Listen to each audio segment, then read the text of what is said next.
భారత్ శ్రీలంక రెండో టెస్టులో జైస్వాల్ ఫెర్నాండోపై మధ్య తీవ్ర వాదం చోటుకుంది. ఫెర్నాండో చేసిన ఒక్క ఓవర్లో జైస్వాల్ వరుసగా 3 ఫౌల్లు బాదాడు.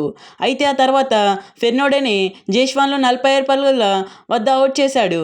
వికెట్ తీసుకున్న ఆ తర్వాత ఫెర్నాండో అగ్రెసివ్ సెండ్ ఆఫ్ ఇవ్వడంతో జైస్వాల్ స్పందించాడు. ఇద్దరి మధ్య మాటల యుద్ధం మొదలయ్యి ఈ పరిస్థితి కాస్త హీట్ అయింది. చివరకు ఇద్దరు ఒకరొకరు నెట్టుకున్నారు. దీంతో శ్రీలంక ఆటగాళ్లు వెంటనే అక్కడికి వచ్చి ఇద్దరిని విడిచేశారు. 3 ఫౌల్లు ఫెర్నాండోపై ఆధిపత్యం చూపించిన జైస్వాల్ను చివరికి అదే బౌలర్ అవుట్ చేయడం, ఆ తర్వాత జరిగిన ఈ కాంబినేషన్ ఇప్పుడు మ్యాచ్లో హిట్ టాపిక్గా మారింది. జైస్వాల్ 3 ఫౌల్లు కొట్టిన తర్వాత ఫెర్నాండోకు దిమ్మదిరిగే షాక్ ఇచ్చాడు. కానీ చివరకు అదే ఫెర్నాండో జైస్వాల్ వికెట్ తీసి గట్టిగానే సెలబ్రేషన్ చేశాడు. అయితే వికెట్ తర్వాత జరిగిన ఈ కన్ఫర్మేషన్ మాత్రం మ్యాచ్లో హిట్ టాపిక్గా మారింది. క్రికెట్లో అగ్రెషన్ ఉండడం సహజమే, కానీ ఇది ఫిజికల్ కన్ఫర్మేషన్ వరకు వెళ్ళడం మాత్రం ఎప్పుడు చర్చగా తీసుకొస్తుంది. మీ అభిప్రాయం ఏంటి? జైస్వాల్ ఫెర్నాండో ఘటనలో తప్పు ఎవరిది? కామెంట్లో చెప్పండి. వీడియో నచ్చితే లైక్ చేయండి.